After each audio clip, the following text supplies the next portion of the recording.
Dokter mengatakan chance-nya sangat kecil sekali untuk memiliki anak dengan adanya kista dan mioma sebesar itu.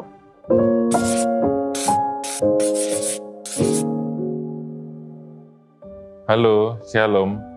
Kami sudah menikah tahun 2017 setelah pacaran selama 9 tahun.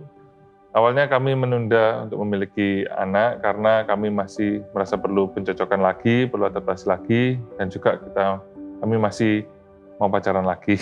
Pada tahun ketiga pernikahan kami, sekitar akhir tahun 2020, akhirnya kami memutuskan untuk mengecekkan keadaan kami ke dokter kandungan.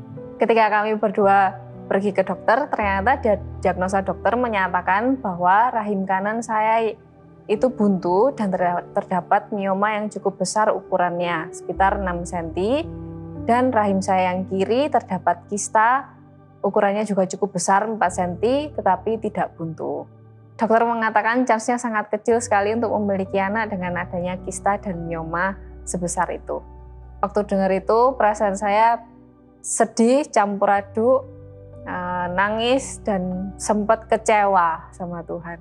Kenapa kok harus mengalami hal seperti ini, padahal orang lain juga kalau mau memiliki anak gampang-gampang saja. Ketika saya merasa kecewa dan saya merasa sedih sama Tuhan, saya berinisiatif untuk cari Tuhan lagi. Saya mendapat ayat kekuatan di Mazmur 73 ayat 21-23. Ketika hatiku merasa pahit dan buah pinggangku menusuk-nusuk rasanya, aku dungu dan tidak mengerti, seperti hewan aku di dekatmu, tetapi aku tetap di dekatmu, engkau memegang tangan kananku.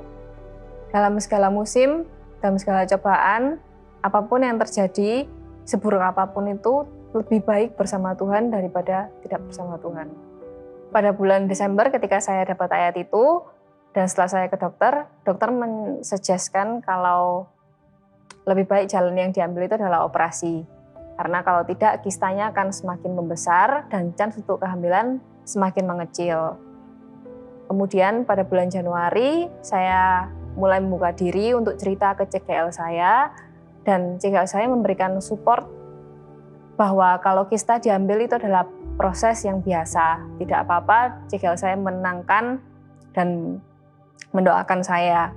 Kemudian pada bulan Februari, CGL saya mengirimkan link saat teduh Ko Philip yang berisikan doa Ko Philip untuk memiliki keturunan.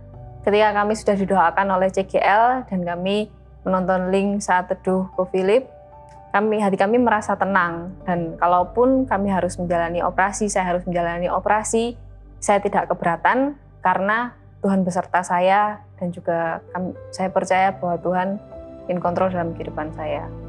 Pada tanggal 6 Februari, kami dikirimi link saat teduh oleh CGL kami, dan pada tanggal 14 Februarinya, ketika saya cek, ternyata saya positif hamil. Ada sharing dari teman CG kami itu, sharing tentang Ayub. Ayub itu mengalami masalah itu bertahun-tahun dan itu terasa sangat lama. Tapi di luar itu, sebelumnya itu Ayub sudah mengalami penyertaan Tuhan, berkat dari Tuhan itu berpuluh-puluh tahun juga.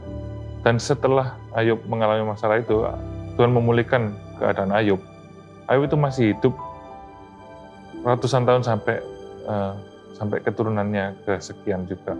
Sama, kita juga apapun masalah yang kita hadapi, penantian apapun yang kita tunggu, itu hanyalah bagian kecil dari kehidupan kita, di mana kita percaya penantian kita pasti membuahkan hasil kalau kita menaruh harapan ke Tuhan.